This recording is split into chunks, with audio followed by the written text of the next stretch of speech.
December 10th, 2008. New York City. Outside, it is freezing. Christmas lights are going up on Fifth Avenue.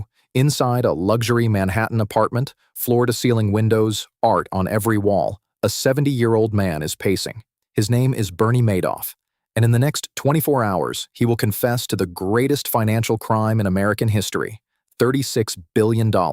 Real money from real people, teachers, retirees, charities, hospitals, Nobel Prize winners. All of it. Gone. And the most disturbing part? The government knew. The banks suspected it. One man filed a 29-point report proving it was a fraud, years before the collapse, and nobody stopped him. This is the true story of Bernie Madoff, the man who ran the largest Ponzi scheme in American history for over 2 decades, right under the nose of every bank, every regulator, and every watchdog on Wall Street. Stay until the end, because the last chapter of this story will change how you see every investment you have ever been offered. The man nobody suspected. Bernie Madoff did not look like a con artist. He looked like someone's favorite uncle. Nice smile, expensive suits, a calm, measured voice that made you feel like everything was under control. Born in Queens, New York in 1938, the son of a plumber.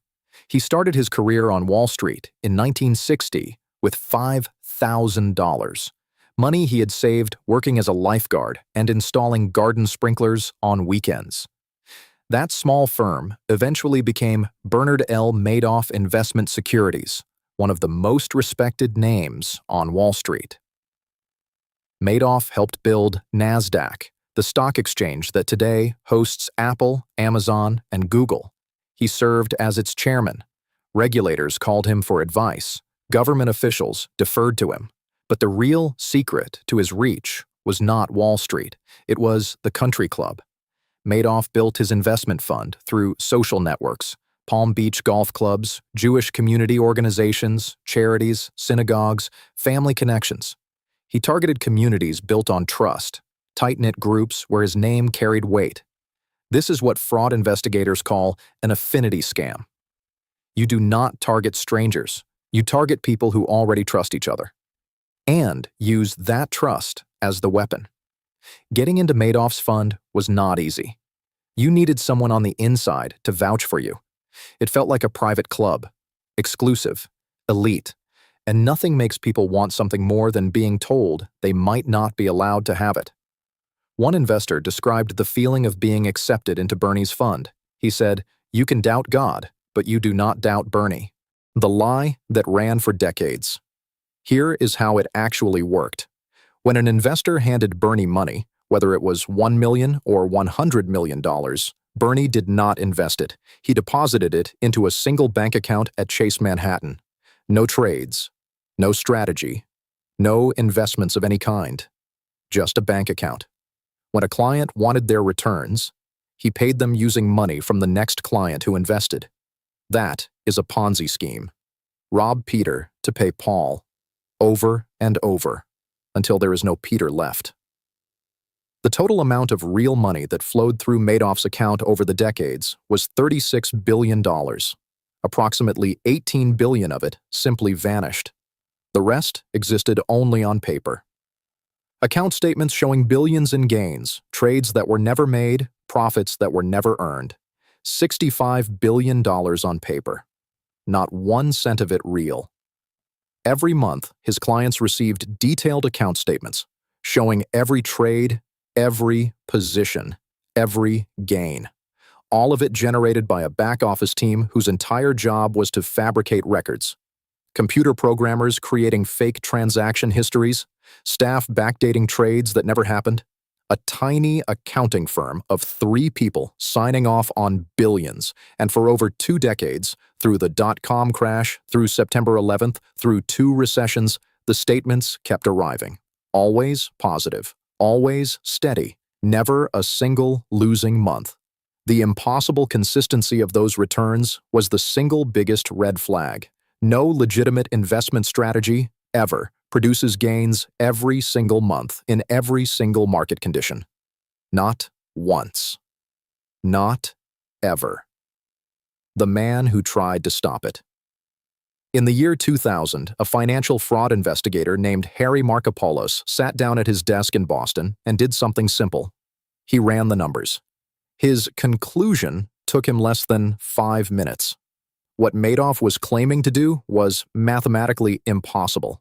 So Markopolos did what any responsible citizen would do. He went to the Securities and Exchange Commission, the government agency whose entire job is to protect investors from exactly this. He filed a report in 2000. They ignored him. He filed again in 2001. They ignored him. In 2005, he submitted his most comprehensive report yet.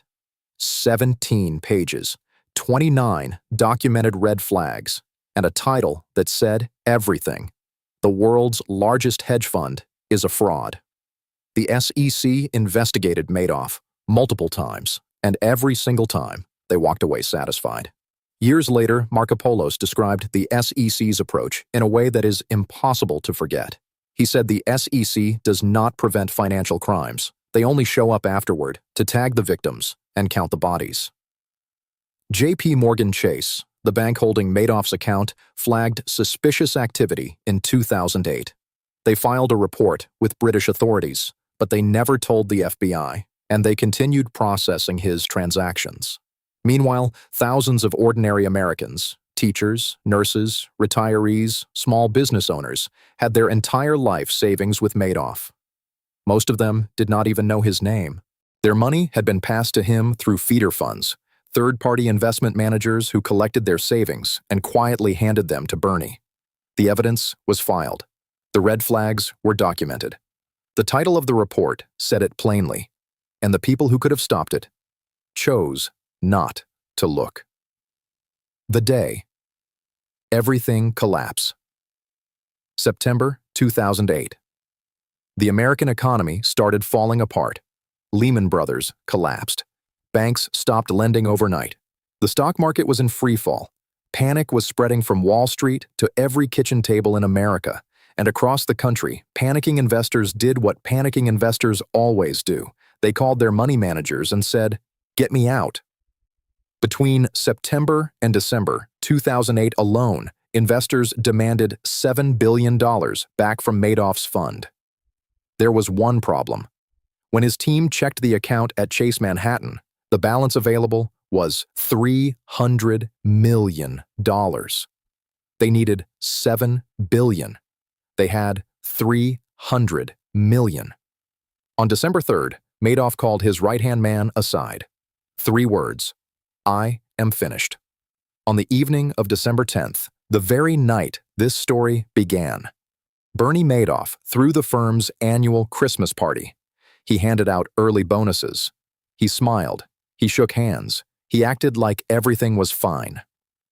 That night, he sat his sons, Mark and Andrew, both of whom worked at the firm, down in his apartment, and he told them everything: the fund, the returns, the statements.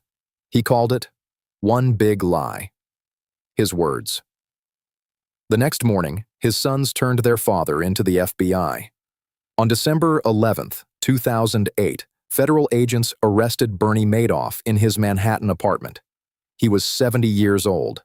The largest Ponzi scheme in American history was over. Subscribe to Capital Explained. Every week, we go inside the stories the financial world hopes you never find out about. This is Capital Explained. We'll see you in the next one.